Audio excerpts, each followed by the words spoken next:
menjemput saudara N. Surendran. Sorry lah yang makanan belum sampai, but duty first, duty first. Makan belakang kira, come on.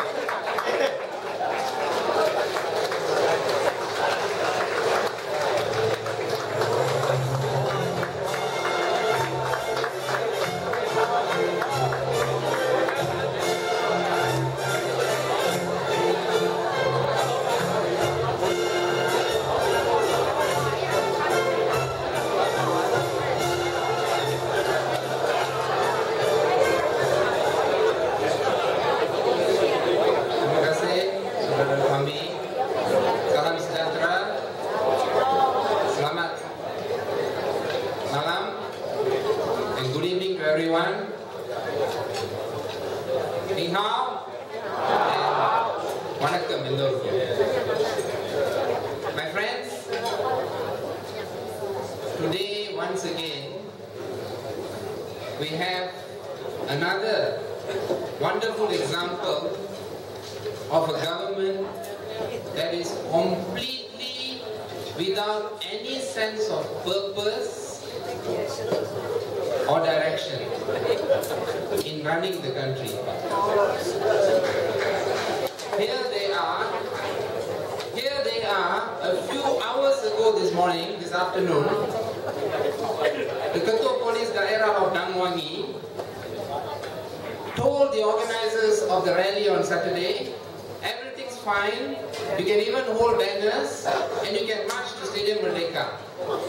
Within a few hours, the Ketua Polis Daerah comes out, Ketua Polis Kuala Lumpur comes out and says, no, we've changed our mind. We are not permitting you to march to Stadium Merdeka. You go to Bukit Jalil. Okay, and all this just 24 hours before the rally. Now, here's the point, my friends. The police officers say, we will not permit you to go to Stadium Merdeka. My question is this: since when did the government or the police have the right to prevent us from peacefully assembling and to promote any particular cause? Since when has the government got that right? Yes, because here's the thing, almost 20 years in legal practice I have been, most of that time as a human rights lawyer. I have read the federal constitution from the front to the back page.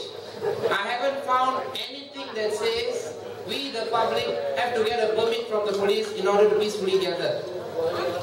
I think if you read it from back to front, also you cannot find any such thing. If you read it upside down also you won't find it.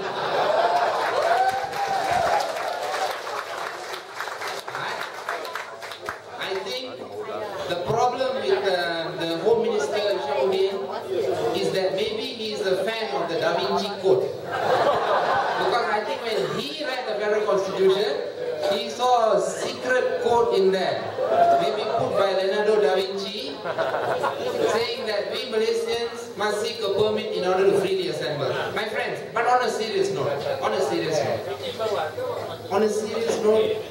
this has always been the situation in this country. We never did need the permit. But the BN government, to prevent the people from gathering and stopping the government from abusing their power, from being corrupt, from robbing the people's money, they know peaceful public assemblies are a powerful tool in the hands of the people in a democratic country. So from the beginning, they have been peddling this idiotic lie that you need a permit and we're not going to give you a permit. If they're going to give us the permit, it's okay. But they never do. They always give the permit to other people. Never to us. And so that's the problem. And I want to say this very clearly. If you ask the government, you say, oh, ini cara barat. Tengok apa jadi di negara barat, dia bakar kereta, bakar sini. Ini budaya kita, budaya timur. Dr. Mahathir is number one in saying this. Ini budaya kita, budaya timur. Mana ada demonstrasi janganan dan sebagainya, budaya barat dan sebagainya. Hello, saya nak tanya. Ini perlembagaan persekutuan negara mana? Amerika kah? Perancis kah?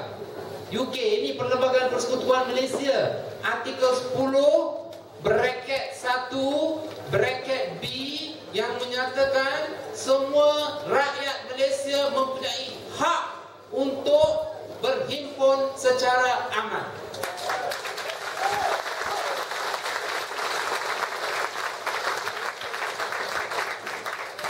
Please, and in case the BN government got a problem with the perlembagaan persekutuan, please, let's be very clear about the history of the Federal Constitution.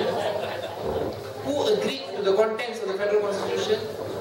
Who helped to draft the Federal Constitution? Who was there for the drafting of the Federal Constitution? Parti Perikatan, the Alliance. The Alliance was part of the team that agreed to the Federal Constitution and drafted it. Who was there? Tunku Abdul Rahman, Tun Abdul Razak, Tun Ong Yok Lin, Tun Sambantan. All of them were present and all of them agreed and consented to this principle, that in this country the people have fundamental rights. Freedom of speech. Immediately they take, when they had independence, they said freedom of speech. Immediately they took it away. Sedition Act, internal. You have freedom of speech, but not freedom after speech. Right? So then you have to worry about the Sedition Act. Okay, you have to worry about ISA, you have to worry about the Printing Press and Publications Act, you have to worry about the Multimedia and Communications Act nowadays, you have to worry about BAFIA, Rafizi, you have to worry about every other kind of act. University students have to worry about the University Colleges Act. Okay, so that's what they did. Off went that freedom. Freedom of assembly, you know, you saw the flip-flop today.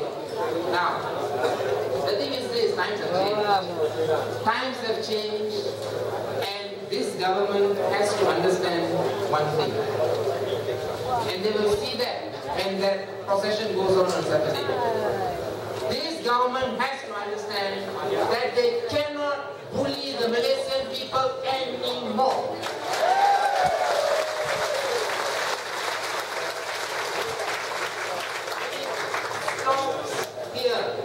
No more. And whether they permit us to go to Stadium Merdeka or they don't permit us to go to Stadium Merdeka, on the afternoon of 12 January Saturday, we are all going to Stadium Merdeka. Yes!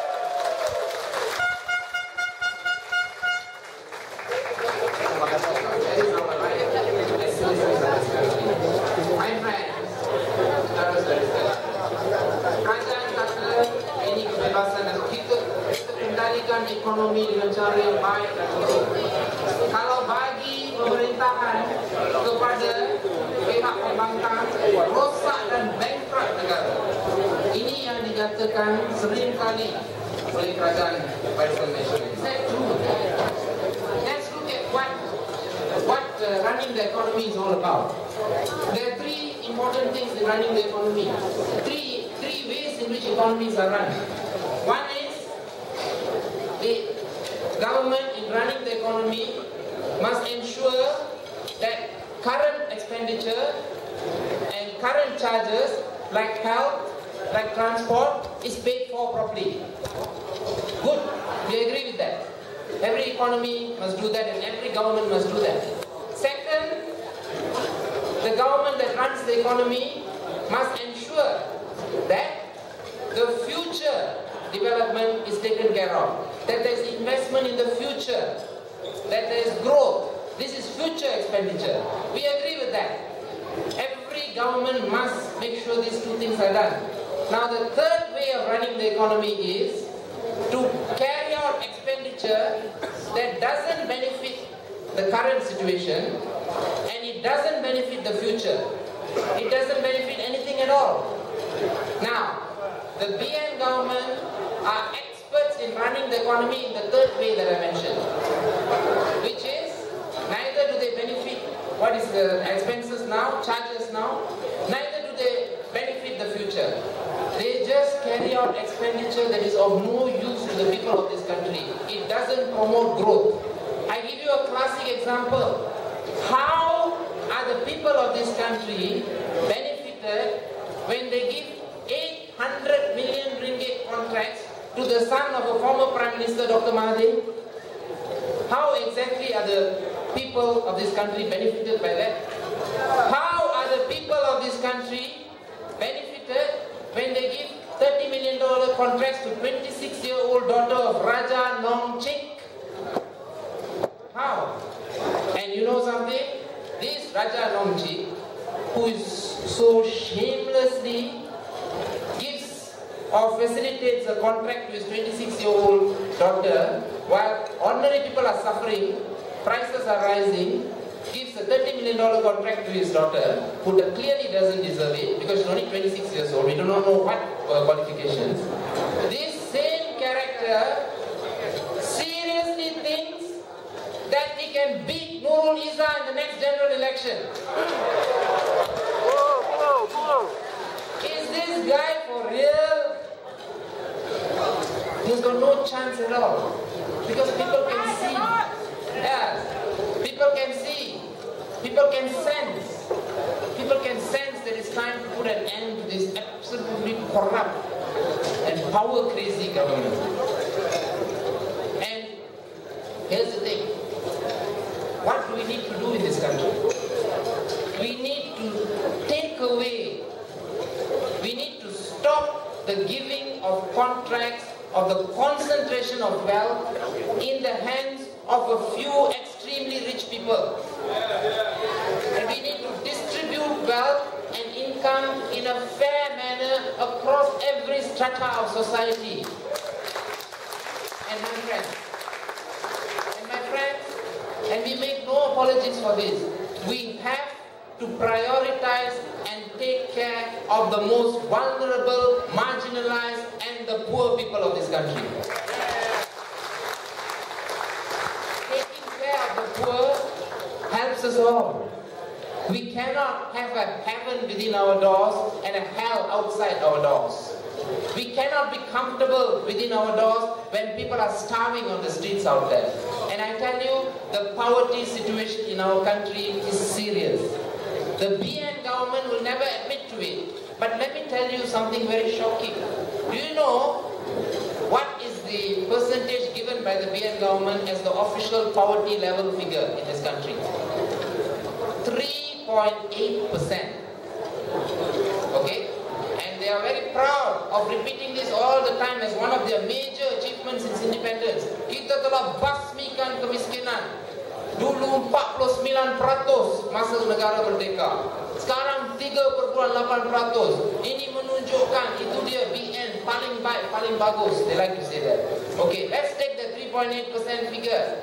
My friends, let me just give a very simple answer to that. Do you know what is the poverty figure in Japan? 15.7%. And the BN claims in Malaysia is 3.8%. Can you beat that? Isn't it unbelievable? Japan.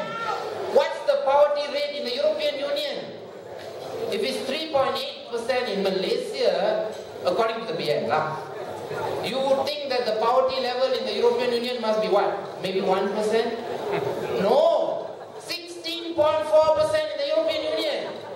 Wow! Can you believe it? Can you see what kind of a country we live in? 3.8%. We must be the most powerful economy on earth.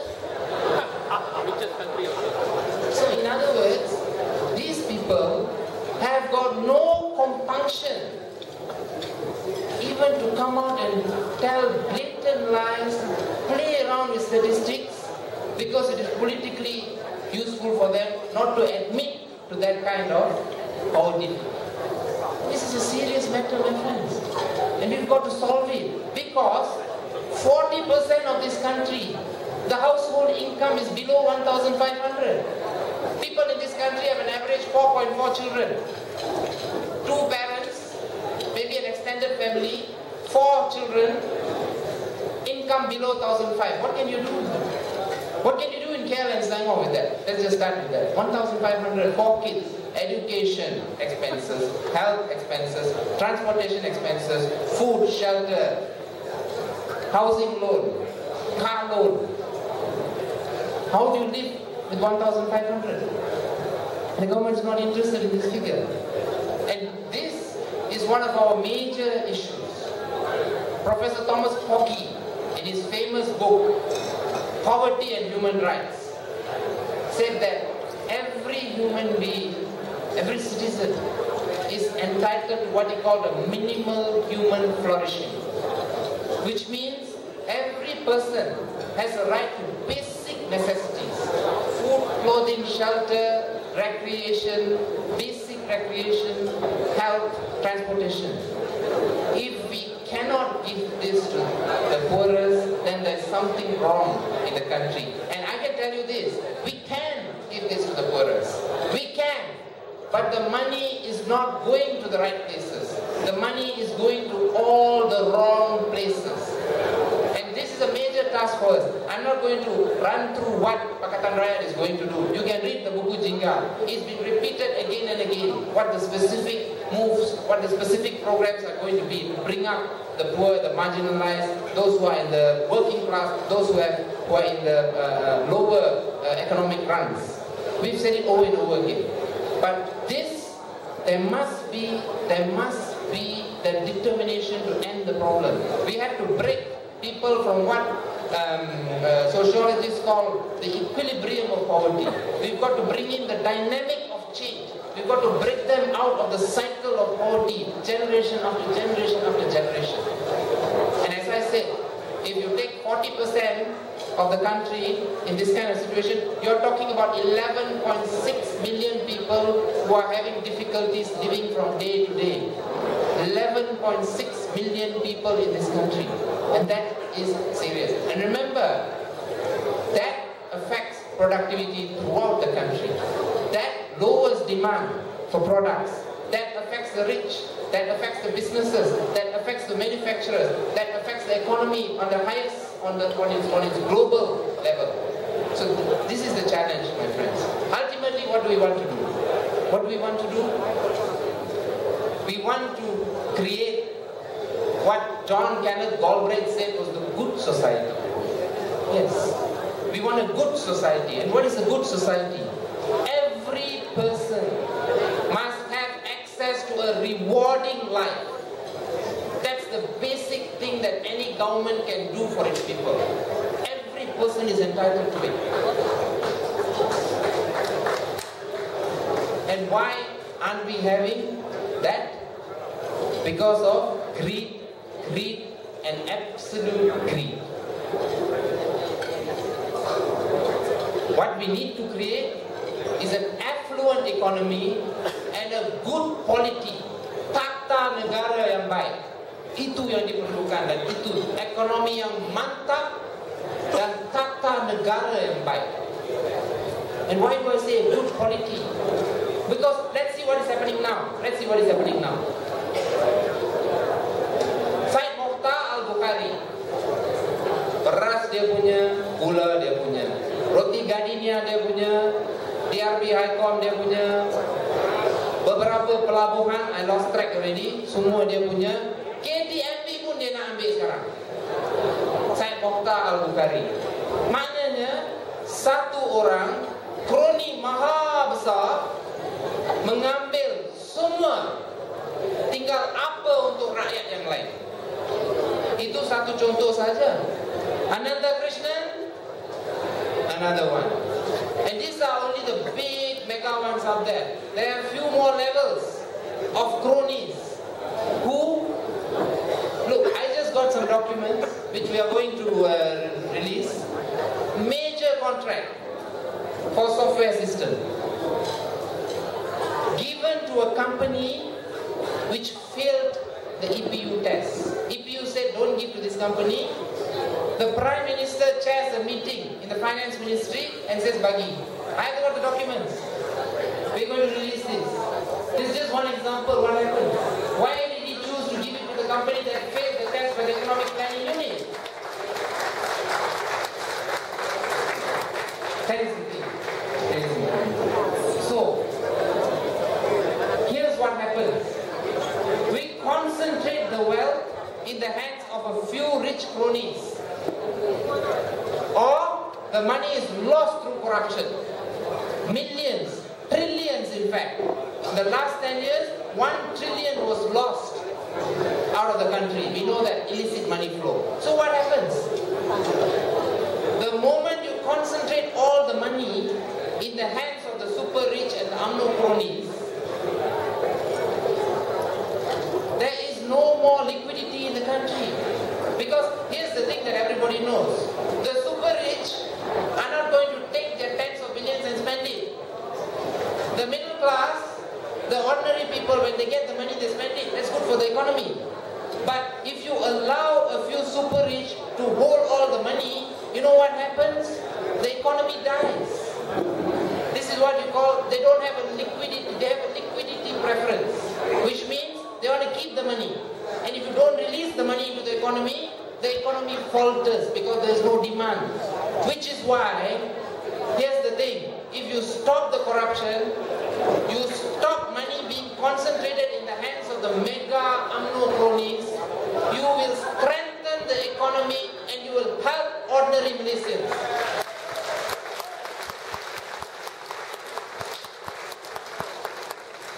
And my friends, this argument is unanswerable.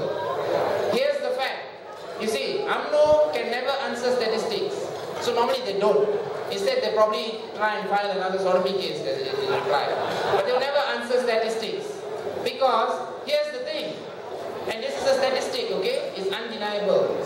The gap between the poor and the rich in Malaysia is the second highest in Asia.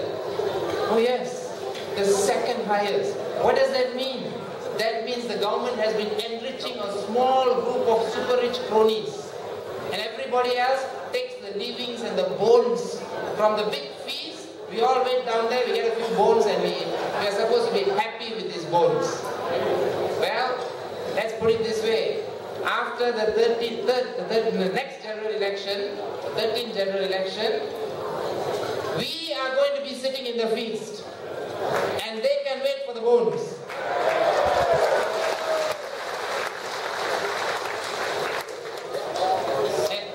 Here's what we're going to do, and here's what needs to be done. Upward mobility for all, which means we focus upon the ordinary people. We focus upon bringing up the income level of everybody. Education. Education is crucial, and which is why we said, we recognize that. We recognize that, and we said, look, free education for all. Because, here's the thing, and UMNO doesn't seem to realize it, but here's the thing. What is the most important capital that belongs to any country, including ours? The most important capital is human capital. It's human capital. And we've got to invest in human capital by what? By educating our children. By making sure they're capable of taking on the jobs in technology and in the services industry and all the other areas so that our country can really prosper. This is #1 priority, education. And the government's not interested. They say if we give free education across the board, the country will bankrupt. But if you give an $800 million contract to Mahathir's son, the country will not be bankrupt. This is the absurd and illogical arguments that are advanced by the BN government. And what else? We want to make sure that there is a safety net for all the poor, the marginalized, and those who need help. That is fundamental for the change that we're going to bring about after the 13th general election. These are the broad aims. How we're going to achieve it, as I said, it's in Bupujinga. All the nuts and bolts are there. But these are the broad aims. My friends, let me say this, and the final aim, which I touched on earlier, is this. We want to take back our freedom. We have to take back our fundamental freedoms, and we have got to make sure our freedoms are never taken away from us. We've got to entrench our fundamental freedoms. When Pakatan Raya takes over, you will see that the newspapers are going to be free. There will be no more government control, Putusan Malaysia, News Trade Times or the Star. We want to create a situation is, if you want to know what is happening in the country, the truth, you just have to walk over to your 7-Eleven, pick up a copy of a national daily, open up, and what you will find is both sides. You will find the truth. We want to create a country in which you can do that. You can get up in the morning, walk and read a newspaper and know that you're not reading a pack of distorted lies. That's what we want, my friends. We want to create a country in which the government cannot get away with giving a $256 million lembu contract to Shahrizad's husband. And how do we stop it? By having a free media, by having free television, by having the truth come out so that the people can judge it. And most importantly, by electing a political coalition that doesn't believe that the reason that you go into government is so that you can fatten your bank account. That's what we want to do. We want to make sure when we take over this government that you're going to be, if you're unhappy with the government, you can go down and you can have a big demonstration peacefully and call for change. And no one is going to shoot tear gas at you, beat you on the head with a chota, or throw you into the remand center. That's the country that we want. And we want a country in which contracts, deals are done on an open tender system and given to the best and most capable bidder at the best price.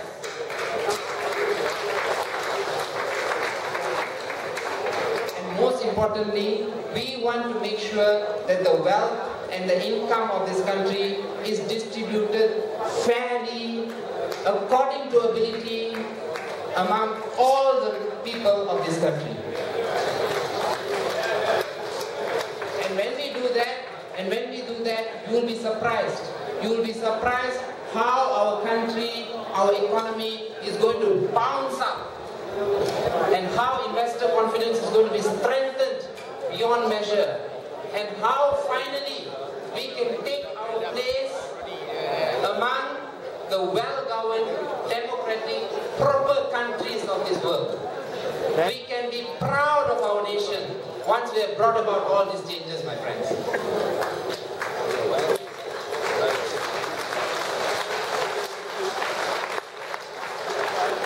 And looking at all of you here, at the spirit and the responses shown by you, I think it is almost a certainty that we are going to take Putrajaya.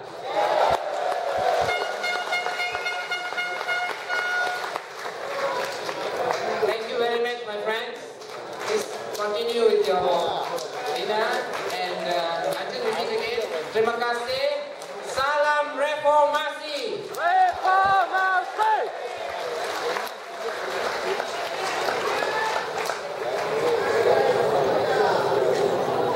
Terima kasih saudara Surendran. Ladies and gentlemen, it is my pleasure and my honor and my transparent nature to inform you, Alhamdulillah, pada malam ini we have managed to raise the total donations from just now 22,097 ringgit and 55 cents.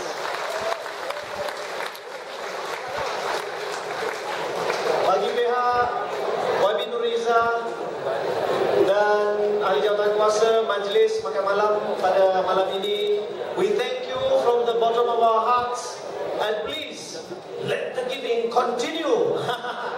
So thank you so much, tuan-tuan dan puan-puan. And let me assure you, earlier I said the tough challenges that YB Nuriza has to face. Let me tell you one more thing. As a member of parliament, sebagai seorang ahli parlimen di wilayah persekutuan, the local council is DBK.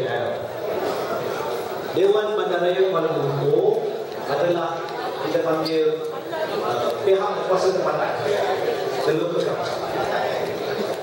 I don't know if you know, but for the last at least 3 years, YB Nurul Izzah has always been denied use of any halls in Lebah. Bila YB Nurul Izzah cuba nak dapatkan Dewan Sempurna,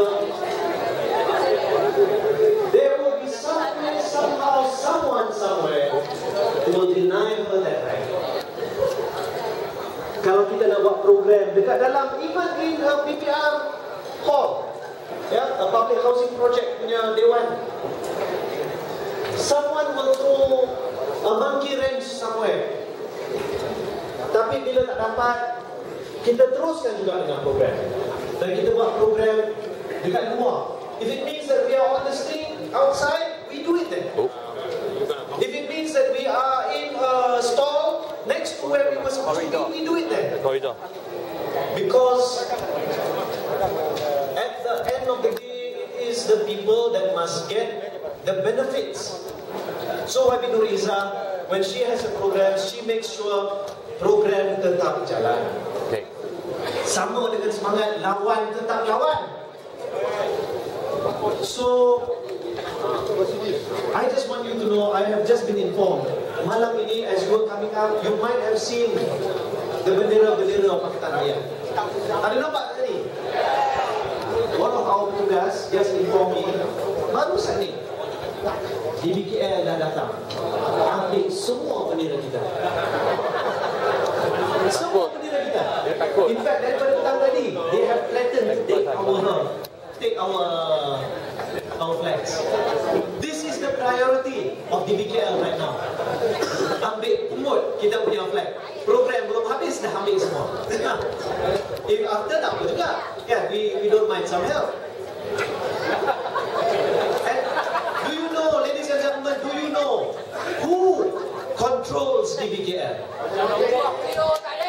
Siapa yang menguasai DBKL? Raja Runcit.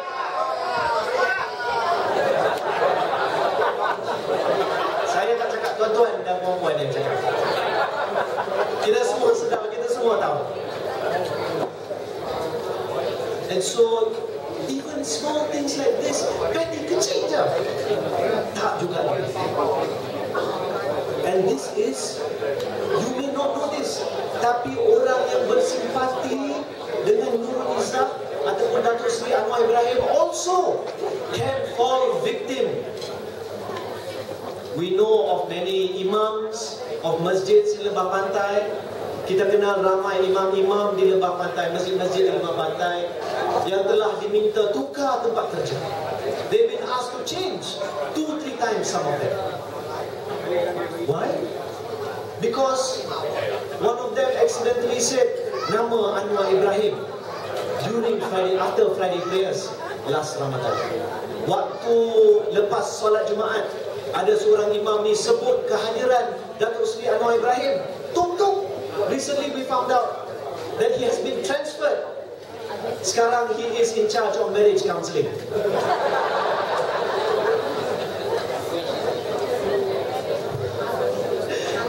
So, ladies and gentlemen, you know the kind of enemies, political enemies that we face. Di satu pihak, Pakatan Rakyat tengah cakap pasal hal ekonomi, pasal harga ikan bawal dah naik, pasal harga gas naik. On the other side, ada orang yang menentang kita dengan nak tarik kita punya bendera, nak tarik kita punya dewan-dewan kita untuk digunakan, nak tarik orang yang bersimpati dengan perjuangan ini. But that is an enemy that is becoming even more rattled. Even the littlest of things they will find. So don't be surprised. So ladies and gentlemen, inshallah, the money that we've raised tonight, we will hopefully will help us to buy a few more flags lah.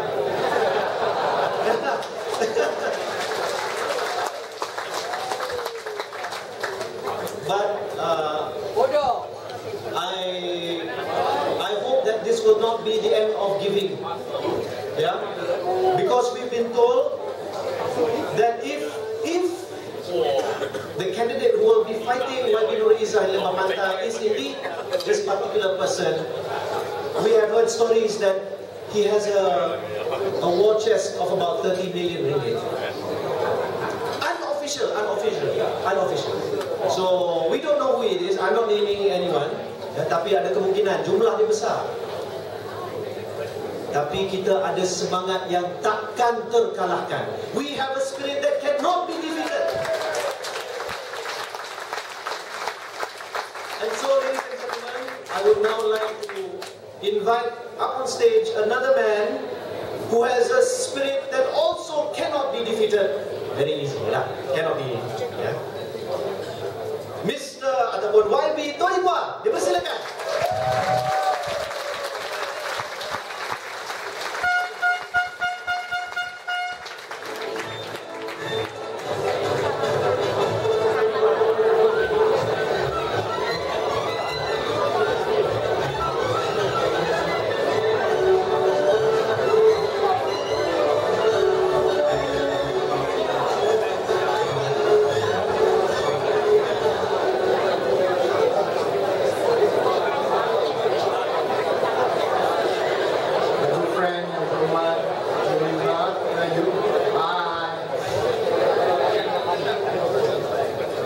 Ladies and gentlemen, Ubah Rockstar wash ready. Selamat Jatra, selamat malam. Good evening to everyone. We are in the 4th year of Datuk Sri Najib's reign as the Prime Minister. He has promised, the last year,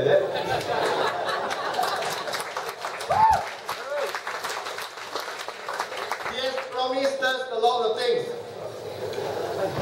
And we know that the Barisan Nasional motto or slogan for the coming general elections is Janji Ditepati.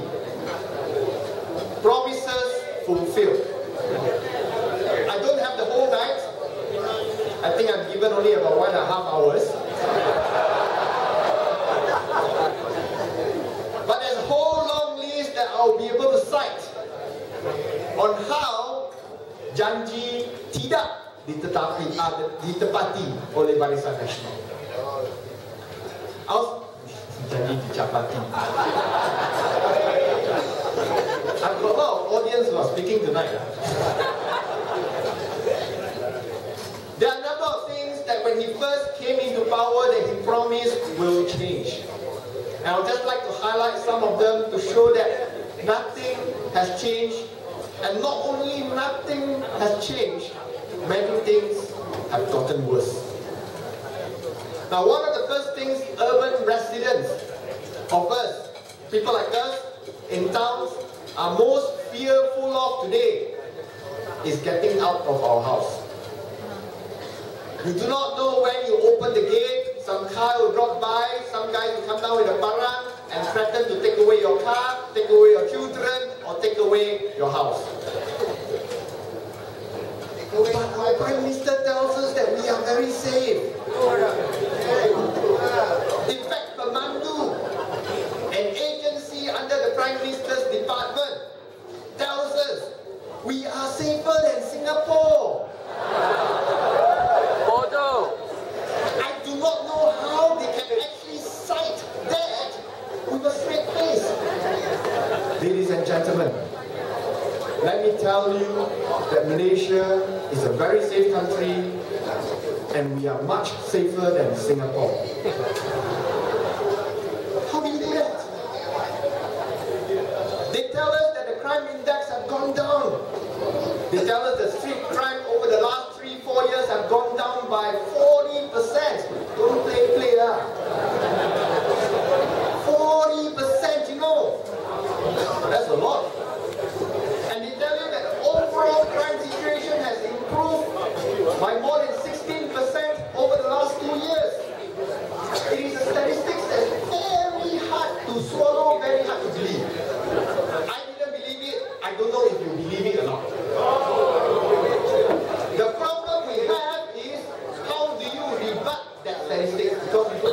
information in your hands. So for the longest time, it was extremely difficult for us to rebut, except say that the statistics cannot be real, or maybe people are not reporting crimes, which is true, but you do not know the extent. Until one day, sometime in October last year, a police officer, a so-called anonymous police officer, wrote a letter to all the YBs and to the online press to say that police statistics have been manipulated. It has been manipulated. How? At first we didn't know, now we know. So we asked, how is it? And the answer was very simple. What the police tells you is one set of numbers. What they actually have is another set of numbers. Many of you here are businessmen, right? Right or not? Right, huh? You all keep two sets of accounts, right or not?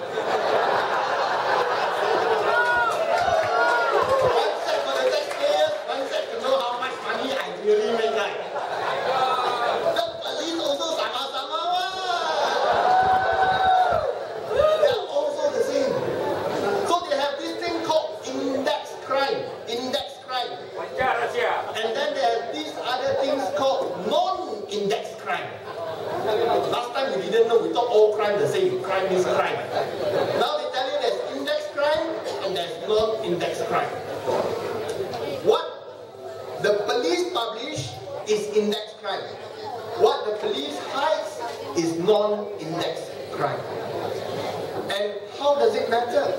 It matters because in the letter written by the anonymous police officer, the police has over the last 3-4 years been reclassifying crime from index to non-index crime.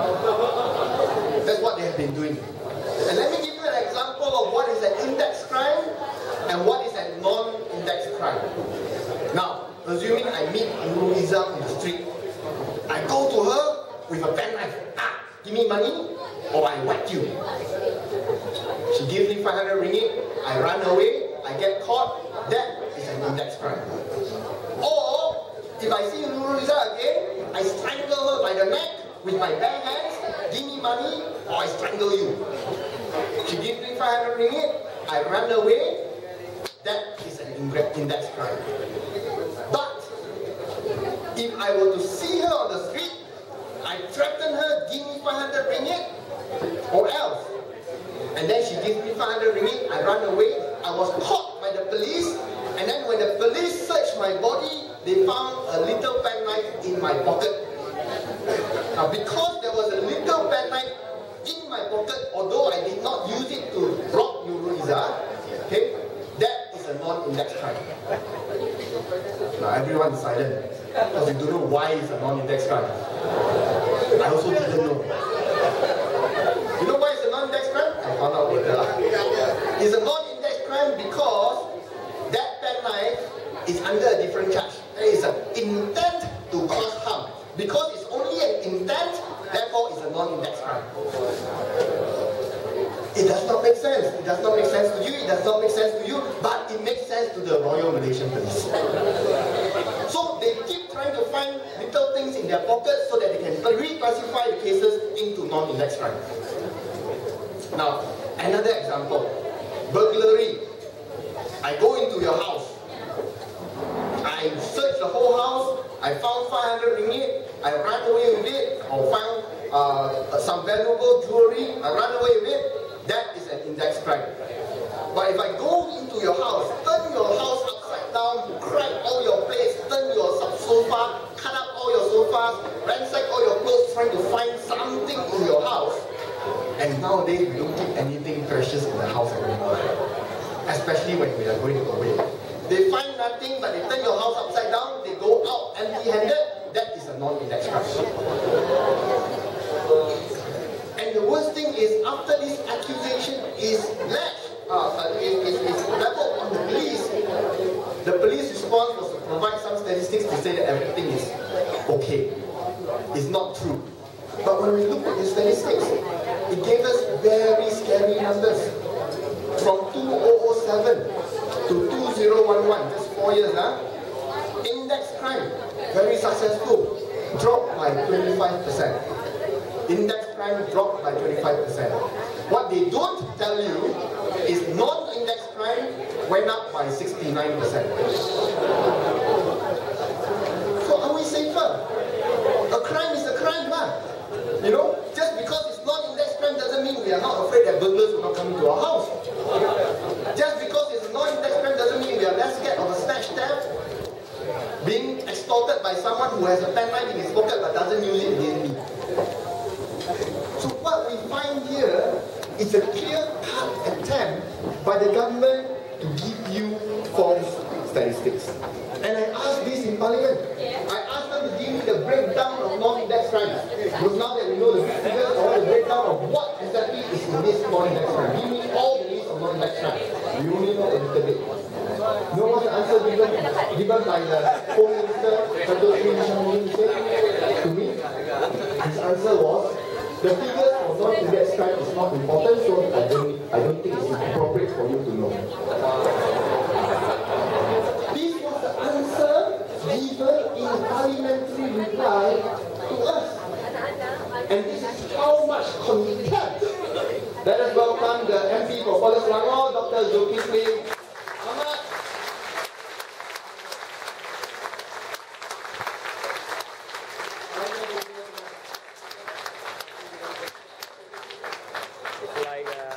It's like a circuit, satu Malaysia. Same thing. Run by Bozo. So, to put it very harshly, I hope everyone will be offended by me, by my speech. Bullshit! It's bullshit! How can we trust these statistics? But we cannot trust crime statistics. Can you trust economic statistics?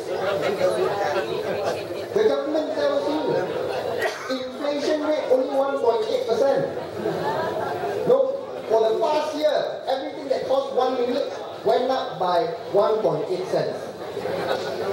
It is something that is not easy. But the government also at the same time says that they are trying to help reduce the cost of living for the people. They want to support. We look through the budget that they try to produce, besides the 500 ringgit they try to give you, we don't see much else. But there's something they did. They wanted to set up Kedai Rakyat Satu Malaysia. 2 years in a row. First year, they allocated 40 million to open 85 stores. 40 million, 85 stores, 470,000 each unit. Okay, you want to open these stores, you want to sell products cheap to the people, fair enough. I won't go into the other story where me and Nurul Izzah went shopping for baby milk powder.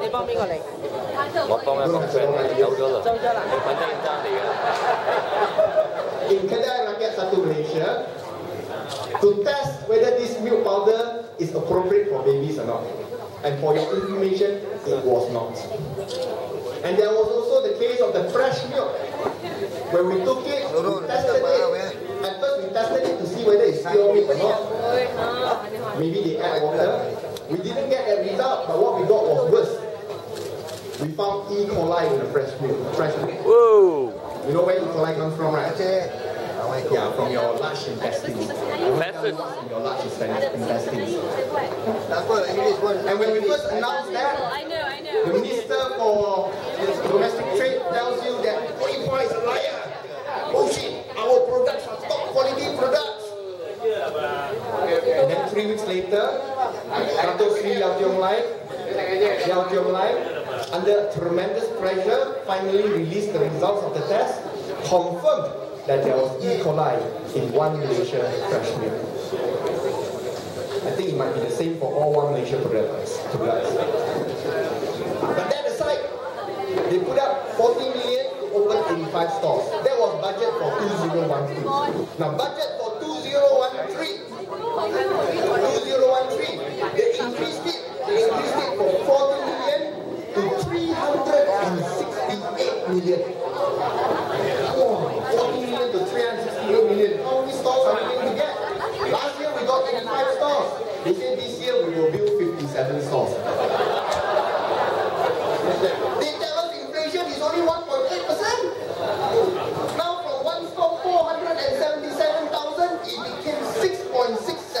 million ringgit per store. One grocery store takes 6.67 million ringgit. The minister quickly come up to explain, no, not 6.67 million for one store. Actually only 1.5 million for one store. The rest is to subsidize the shipping. Even at 1.5 million per store, you tell me which mom and pop shop out there set up their grocery store, it costs 1.5 million to set up. I didn't catch that. Where not? And where are they building these stores? They are building it in Sabah and Sarawak. What are they going to sell in these stores in Sabah and Sarawak? 1.5 million ringgit to set up each store. And we all know, setting up all these stores goes to one company. Only Malaysia has the right to set up all these stores. And anyone else who wants to set up has to go through Malaysia. And all the rest of the money, like 6.67 minus 1.5 million, that goes up to about 5 million ringgit of shipping costs, goes to lower the products sold in all these kedai rakyat satu Malaysia. Two problems come up. Number one, the first problem is, why is it that only kedai rakyat satu Malaysia products get subsidized? What about all those existing kedai runcit yang sedia ada di Sabah, Sarawak dan lain-lain tempat di Malaysia? How come they don't get subsidized? Why only migrant shops get subsidized? Number two, what is more important is to show that this barisan national government, even when trying to help poor people, even when their policy intent is simply genuine, kita nak merendahkan harga barang-barang asas kepada rakyat dapat ringankan beban mereka. Very nice sounding language. Even under such circumstances, they will try to find ways to enrich all their cronies. So they will not do any policy, good or bad, without finding ways that their cronies can make a lot of money from. And this is BN. And this is BN's crony culture. Not only their cronies will make a lot of money, the cronies can owe the government a lot of money and don't have to pay back. I've told these stories many times, maybe some of you have heard it. I'll repeat it for the sake of those who have not. You all still remember him? So famous, huh? Mas CEO Mahathir said he's a towering Malaysian. We should be proud that there is a Malay out there who is able to take over Malaysian Airlines from the government. 8 years later, Tan Sri Tajudin Ramli goes back to the government. Tolonglah, my debt too high, over 9 billion ringgit. Every year losses, almost 1 billion ringgit. Please take it back from me. And the government is forced to bail out Malaysian Airlines. At that time, the Malaysian Airlines price was 3 ringgit 52 cents. The government bought it back for 8 ringgit. But beyond that, what is more important is that Tan Sri Tajudin Ramli still owe the government 589 million ringgit. That's more than $500 million ringgit. And this is not an amount I'm accusing. This is not an amount the government is claiming. This is an amount that has been, what do you call it?